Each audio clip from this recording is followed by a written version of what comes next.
Après le Covid, le diable veut encore ébranler ta vie spirituelle. Il est en train de le faire à travers l'inquiétude. Le monde, bien aimé, est entré dans une phase de l'histoire de l'humanité, il faut le savoir, qui n'ira vraiment pas de mieux en mieux. Dans les temps de la fin, il y aura plusieurs types de fléaux, de calamités, de crises qui vont arriver. Dans Luc, chapitre 21, au verset 10, il décrit ce qui va arriver dans les temps de la fin. Une nation s'élèvera contre une nation et un royaume contre un royaume. Il y aura de grands tremblements de terre et en divers lieux, des pestes ou encore des épidémies, des famines ou encore des crises. Il y aura des phénomènes terribles et de grands signes dans le ciel. N'avons-nous pas commencé des phénomènes terribles déjà? Des dômes de chaleur dont on ne parlait pas à l'époque. Des phénomènes terribles, des inondations, des catastrophes en tout genre. On y est. Jésus l'avait déjà annoncé. Tout ce que je viens de décrire, c'est ce que je résume au mot crise. Les crises sont des messages, des alertes, des jugements permis par Dieu pour interpeller l'homme à revenir à la sagesse, à s'humilier, à retourner vers Dieu, son créateur. Mais les hommes ne comprennent pas parce qu'ils savent pas que Dieu parle tantôt d'une manière, tantôt d'une autre. On n'y prend point garde. Les crises sont les occasions favorables que l'ennemi utilise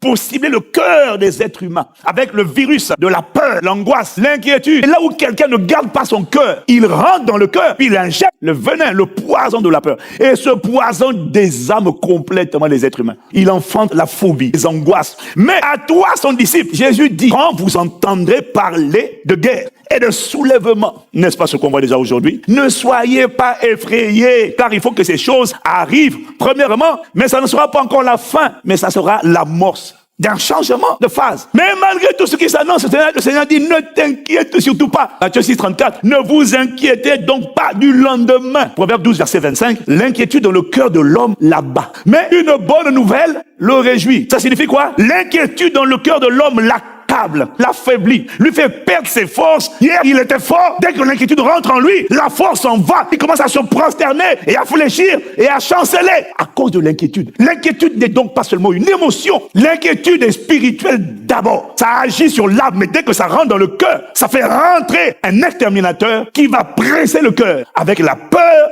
Et cette peur, cette angoisse, quelle que soit la force, la vigueur et la vitalité que tu avais hier, tu vas être choqué de ce que hante hier et aujourd'hui, juste parce que tu as commencé à méditer, à réfléchir, à entendre des choses. Soudainement, la force que tu avais hier, malgré tes 40 jours de jeûne, tu peux la perdre en une journée, juste en faisant rentrer l'inquiétude dans ton cœur. Que ça ne t'arrive pas au nom de Jésus. Toute personne qui passe son temps à écouter les informations, c'est pas le Covid qui t'a éloigné de l'église, qui a cassé ton élan spirituel. C'est pas le Covid qui a inoculé la peur et qui a détruit ta foi. Ce sont les news H24. À force d'écouter, il a fait tant de morts, tant de contagions, tant de personnes hospitalisées, tant de personnes en réanimation. Du coup, une fois, tu dis, c'est toi le prochain, c'est toi le prochain.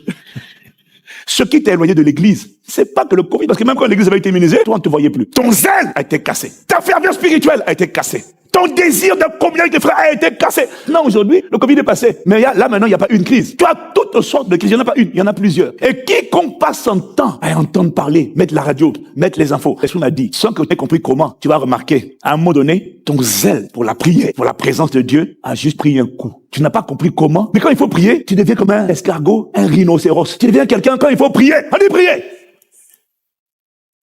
Pourquoi? Parce que l'inquiétude, les soucis t'ont fait perdre tes forces spirituelles. L'inquiétude est donc la porte d'entrée par excellence de l'esprit de lourdeur, de l'esprit de fatigue. Et quand il est rentré, il amène les gens à devenir lourds spirituellement. Il t'emmène à devenir lent jusqu'à ce que tu décroches. Beaucoup ont pris un coup et sont encore à terre. Dimanche, tu arrives à te contenter d'être au mieux devant la télé. Gloire à Dieu. Mais ça ne te manque pas. Tu n'as pas envie de voir tes frères, tes sœurs. Tu n'as pas envie de louer Dieu en présentiel. Ceux qui n'ont pas le choix, on comprend, mais toi, tu as le choix. Et tu dis, oh, je vais aller une fois par mois en présentiel. Tu es à genoux. Ta vie spirituelle est à genoux. Ton zèle est à genoux. Ta ferveur est à genoux. C'est venu comment? Inquiétude. Tu t'es informé, mais tu n'as pas compris que la parole n'est pas information, elle est esprit. Et la seule manière, quand le monde entier est pris de panique, est saisi d'angoisse et d'inquiétude, de peur, de ne pas subir cette peur, c'est de monter plus haut, c'est de quitter la fréquence des paroles humaines pour monter plus haut, parce que pour entendre la voix de Dieu parler, il faut monter sur la montagne.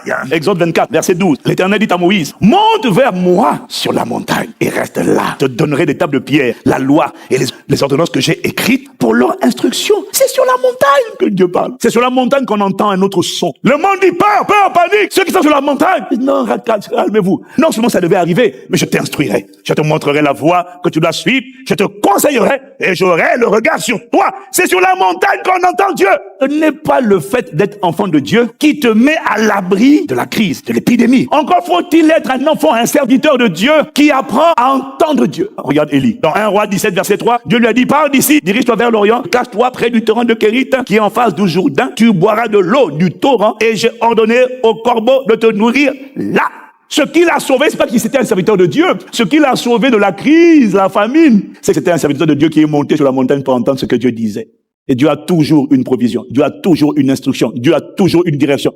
Dieu a toujours une parole. Et c'est sur la montagne qu'on l'entend. Oh, toi aussi tu vas entendre Dieu comme tu l'avais jamais entendu. Tu es rentré dans la dimension de gens qui entendent Dieu. Leur oreille est ouverte, leurs yeux sont ouverts, leurs oreilles spirituelles sont ouvertes. C'est quoi monter sur la montagne? C'est entrer dans la dimension de Matthieu 6, au verset 6. Jésus nous dit, mais quand tu pries, entre dans ta chambre, ferme ta porte et prie ton Père qui est là, dans le lieu secret. Aller monter sur la montagne, ça signifie quitte la dimension des informations de la chair, ne sois pas conduit par ta chair, ne sois pas conduit par tes émotions, va plus haut, va dans la dimension de l'esprit, de la communion avec le Saint-Esprit. Deviens un homme, une femme qui de l'esprit, conduit par l'esprit, conquis par l'esprit, qui planifie par l'esprit, qui décide par l'esprit, qui pense par l'esprit, qui prie par l'esprit, qui marche par l'esprit et qui fait du Saint-Esprit sa priorité absolue. Pour monter sur la montagne, il faut rentrer dans ta chambre et pour fermer la porte. Ferme la porte, ça veut dire garde ton cœur. Littéralement, dans le contexte où on est, ça veut dire quoi? Protège les portes d'accès à ton cœur. Passe pas ton temps à écouter les mêmes infos, à parler des mêmes conversations, à regarder les mêmes scènes, la même scène de la bombe qui est explosée, et tu regardes toute la journée. Il m'a dit, garde ton cœur, ferme la porte. Il y a des gens parmi nous, ils ne savent pas ce qui se passe dans le monde. Frère, ça, c'est pas bon. Tu dois être au courant de ce qui se passe dans le monde. La seule chose, c'est de ne passe pas ta journée à écouter ça. Parce que quand on va dans le lieu secret, on n'emmène pas les informations de l'âme. Quand on va dans le lieu secret, on va vous prendre les informations de l'esprit. Tant que tu ne vas pas fermer la porte, le père de le lieu secret ne se révèle pas. Parce que quand tu ne vas pas fermer la porte, il y a trop de bruit. On n'entendra pas Dieu. Même s'il parlait, en fait, Dieu parle, mais tu ne l'entends pas. Pourquoi? Il y a trop de bruit. Faut fermer les autres voix. C'est pourquoi, des fois, quand tu commences à prier, tu as tellement de voix. Rien que la voix de ta chair veut déjà t'empêcher de monter sur la montagne. Alors, faut quitter la chair. Et puis, il faut passer par l'âme. Tu t'arrêtes par l'âme. Au niveau de l'âme, tu sens la peur. Et comment je me débarrasse de cette peur? Tu vas me dire, tu vas galérer, à mourir de ci, ça va t'atteindre. Comment tu gardes ton cœur? Reste dans la présence de Dieu. Rentre dans l'action de grâce. Rentre dans l'adoration. Commence à proclamer sa fidélité. Commence à lui dire, Seigneur, je te remercie de ce que mon cas est différent. Une voix me dit que je suis dans la confusion. Mais Seigneur, moi, je te rends grâce parce que tu es le Dieu fidèle. Merci parce que c'est toi qui as dit dans ta parole. Vous verrez désormais la différence maintenant entre celui qui sert Dieu et celui qui ne le sert pas, entre le juste et le méchant. Merci de ce que mon obéissance à la loi de la dîme et des offrandes m'a établi, Père, pour être la différence, et on verra cette différence. Je te dis merci de ce que ta fidélité parlera, parce que tu es El Shaddai. Une voix me dira, tu vas encaisser l'inflation. Je dis non, mon cas est différent par cause de ma filiation, de mon alliance avec Dieu et de mon obéissance. Mon cas, moi, c'est la différenciation divine, et c'est ça qui sera mon partage. J'ai découvert qu'en rendant grâce à Dieu et en proclamant sa fidélité, les voix de peur, les voix d'inquiétude qui voulaient m'envelopper, dès que j'ai monté seulement un peu dans les lieux, sur les hauteurs, il y a des voix qui s'arrêtent déjà là, je n'arrive pas. Parce que plus tu rends grâce, plus tu adores, plus tu le loues, plus tu le contemples, et plus il te fait monter. Viens ici, mon fils, dans le lieu secret, et soudainement, la porte est fermée, à condition d'avoir fait ta part. Voilà pourquoi mon obéissance me remplit d'assurance. C'est dit à Dieu, tu es lié, ton pied, mon pied, tu es engagé, j'ai fait ma part, moi j'ai apporté ma dîme, j'ai apporté mes offrandes, je suis un bâtisseur de l'hôtel royal, alors là, toutes les prophéties que tu as dit là, tu es pleinement capable de les accomplir. Et quand une voix veut me faire peur, je dis, Père, je te rends grâce de ce que à jamais ta parole est établie. Et moi, je suis établi dans cette parole et elle sera manifestée. Et quand tu as dit ça, tu sens ce qui est arrivé à Jésus. La Bible dit, un ange apparut du ciel pour le fortifier. Et soudainement, tu te sens fort parce que son feu t'a consumé. Et cette grâce soit relâchée sur toi. Monte sur la montagne, prends de la hauteur. Ça exige pas de prier, mais de te faire violence pour prier, pour te connecter au temps de prière. Monte sur la montagne n'est pas aisé, surtout pendant les crises, surtout quand il y a plein de mauvaises nouvelles. Parce que toutes ces mauvaises nouvelles ouvrent la porte à des esprits de lourdeur, d'assoupissement. Monter sur la montagne n'est pas un acquis. Il faut se faire violence, il faut se cramponner et continuer de monter. Même quand le vent souffle, tu dis je me cramponne. Sous-entendu, tu dois désirer la prière, tu dois te connecter à l'église en prière, tu dois demander à ton groupe d'impact de prier, ton groupe de soutien de prier, groupe de disciples de prier, tu dois t'engager dans les prières matinales, dans les prières du soir. En vérité, plus le monde est rempli d'inquiétude, plus il faut multiplier les programmes, les plateformes de prière. Ton esprit ne le sent pas. Il y a tellement de mauvaises nouvelles que ton esprit a pris un coup. Tu as besoin qu'on mette des plateformes de prière. Parce qu'il n'y a pas de montagne sans prière. Alors au début, tu vas arriver, tu te sens lourd, tu sens que c'est dur. Avant, tu connectais tout de suite. Là, tu sens que tu es en train de ramer. Il m'a dit, reste sur la montagne. Continue de faire l'effort. Voilà pourquoi tu ne dois pas le faire tout seul. Si tu es seul à la maison, mets adoration prophétique. Va sur les 24 Nous TV. Prends ce que tu veux, mais prends une atmosphère où il y a, soit c'est la musique, soit c'est des chants, soit c'est instrumental. Au début, tu te sens lourd, tu n'as pas envie, mais reste là, reste dans l'atmosphère. Et petit à petit, tu vas sentir que c'est en train de te prendre, c'est en train de te prendre. Alors qu'est-ce qui se passe? En vérité, tu es en train de monter. Et puis à un moment donné, tu es dans la présence de Dieu. Tu t'es fatigué et tu te sens juste embrasé, enflammé, consumé. À chacun, prato, ça. Aïe, aïe, aïe, aïe. Et laisse-moi te dire une chose. Quand tu auras fini la prière, tu vas dire, wow, je pète du feu là. Ton âme va te dire merci. Ne m'avoir pas laissé pressé par la chair, pressé par la peur. Prends des temps de jeûne, même si c'est un jour, même si c'est une demi-journée, tant pis. Prends des temps. L'atmosphère est remplie de mauvaises nouvelles. Pas toi, fais un effort pour monter sur la montagne. C'est pas automatique. Fight!